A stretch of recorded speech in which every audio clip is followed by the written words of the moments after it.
Praise the lord.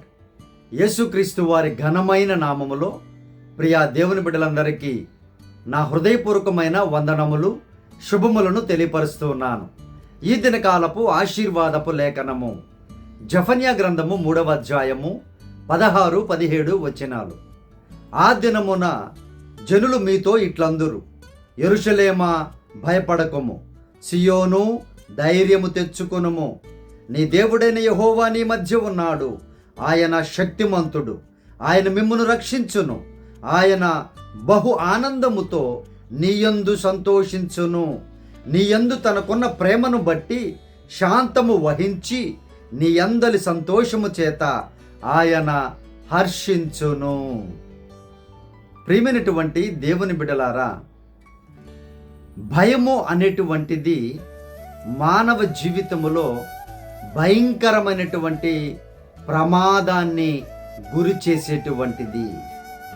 సర్వోన్నతమైన సృష్టికర్త అయినటువంటి దేవుడు ఈరోజు మీకు ఇస్తున్నటువంటి వాగ్దానము భయపడకుడి అని వాగ్దానం ఇస్తూ ఉన్నారు. ప్రియదేవన్ బిడ్డలారా, ధైర్యమును వహించుడి అని వాగ్దానం ఇస్తున్నారు. మీ మధ్యన శక్తిమంతుడుగా ఆయన ఉన్నారు అని వాగ్దానం ఇస్తూ ఉన్నారు.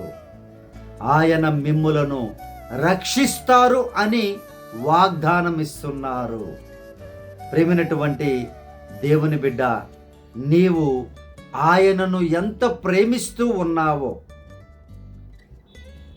ఆ ప్రేమను బట్టి నిన్ను ఆయన విడిపించి ప్రతి సమస్యలో నుంచి, శత్రుభయములో నుండి, అనారోగ్యములలో నుండి, భయంకరమైన పరిస్థితులలో నుండి నిన్ను తప్పించి సంతోషిస్తాను నేను నా బిడ్డను బట్టి అని వాగ్దానం ఇస్తున్నారు. ప్రియదేవన్ బిడ్డలారా, నీకు విడుదల కలిగినప్పుడు ఎంత సంతోషం ఉంటుందో, నీ సంతోషమును చూసి ఆనందించి హర్షించే దేవుడు యేసుక్రీస్తు వారు. ప్రియమైనటువంటి దేవుని బిడ్డలారా, కాబట్టి ఆయన ఇచ్చిన వాగ్దానమును పొందుకొని భయపడక ధైర్యము తెచ్చుకో.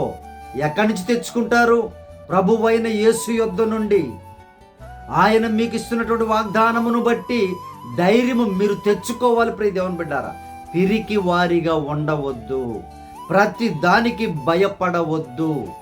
నీతిగా, పరిశుద్ధముగా, పవిత్రముగా సియోను వలె మీరు జీవించినట్లయితే, యెరూషలేము వలె మీరు పరిశుద్ధముగా ఉన్నట్లయితే ఎవ్వరికి భయపడాల్సిన అవసరము లేదు. ప్రియమైనటువంటి దేవుని బిడ్డలారా, ఆయన నేను మీకు తోడుగా ఉంటాను అని, మిమ్మల్ని సంతోషింప చేస్తాను అని, ఎవరైతే మిమ్మల్ని ఏడిపించారో, ఎవరైతే దుఃఖానికి కారణముగా మిమ్మల్ని చేశారో వారందరి నుంచి మీకు విడుదల కలిగించి నేను మీ సంతోషాన్ని కలుగ చేస్తాను అని మీకు వాగ్దానం ఇస్తున్నారు. ప్రియమైనటువంటి దేవుని బిడ్డలారా, ఈ లోకంలో ఉన్న మనుషులు ఏడిపించాలని చూసేటువంటి వారే, నాశనం చేయాలని చూసేటువంటి వారే ఎక్కువగా ఉన్నారు. కానీ సృష్టికర్త అయినటువంటి దేవుడు, తండ్రి అయినటువంటి దేవుడు, కుమారుడైనటువంటి దేవుడు, పరిశుద్ధాత్ముడైనటువంటి దేవుడు నీవు సంతోషముగా ఉండాలని, నీవు భయపడకుండా ధైర్యముగా జీవించాలని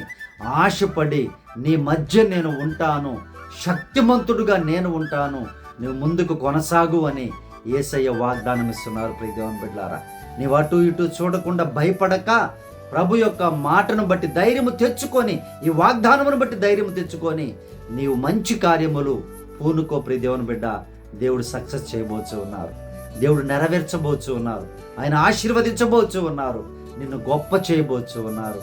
మీ కుటుంబాలను బట్టి, మీ జీవితాలను బట్టి ఆయన హర్షించి ఆశీర్వదించబోచు ఉన్నారు. ప్రియ దేవుని బిడ్డారా, దేవుడి లేఖనమును మీ జీవితంలో నెరవేర్చబడినట్లుగా, ధైర్యము కలిగించినట్లుగా మీ కొరకు ప్రార్థన చేస్తాను. ప్రార్థనలో ఏకీభవించండి. పరిశుద్ధాత్మ దేవ, మా ప్రియ పరలోకపు తండ్రి, అయ్యా, ఈ బిడ్డలు, ఈ వాగ్దానం చూస్తున్న బిడ్డలు ఏ విషయంలో భయపడుచు ఉన్నారో మీకు తెలుసు నాయన. ఆ భయములన్నింటినీ యేసు నామమున వెళ్ళగొట్టుదురుగాక. మీరే సహాయము చేయండి ప్రభువా. మీరే బిడ్డలకు నాయన ధైర్యమును దయచేయండి, భయమును తొలగించండి అయ్యా. వారిని ప్రేమించి ఆశీర్వదించి వారిని సంతోషింపచేసి రక్షించమని, వారి ఆనందమును బట్టి మీరు నాయన ఆనందిస్తాను అన్న వాగ్దానమును నెరవేర్చమని ప్రార్థన చేసి ఉన్నాను నాయన. బిడ్డలు ఎన్ని రోజుల నుంచి వేదనలో ఉన్నారు, ఎన్ని రోజుల నుంచి కష్టంలో ఉన్నారు, ఎన్ని రోజుల నుంచి కన్నీరు కారుస్తున్నారో తండ్రి, అయ్యా మీరు సహాయము చేయండి ప్రభువా. మీరే మీ బిడ్డలకు విడుదలను దయచేసి ప్రతి కుటుంబాన్ని, ప్రతి బిడ్డను ఆశీర్వదించి మహిమ పొందమని, ఈ దినకాలపు దీవెనలతో, ఈ వాగ్దానపు దీవెనలతో చూసిన ప్రతి బిడ్డని సమృద్ధిగా దీవించమని యేసు ప్రభువు వారి శక్తి కలిగిన నామములో ప్రార్థించి అడిగి వేడుకొనుచున్నాము తండ్రి. ఆమేన్.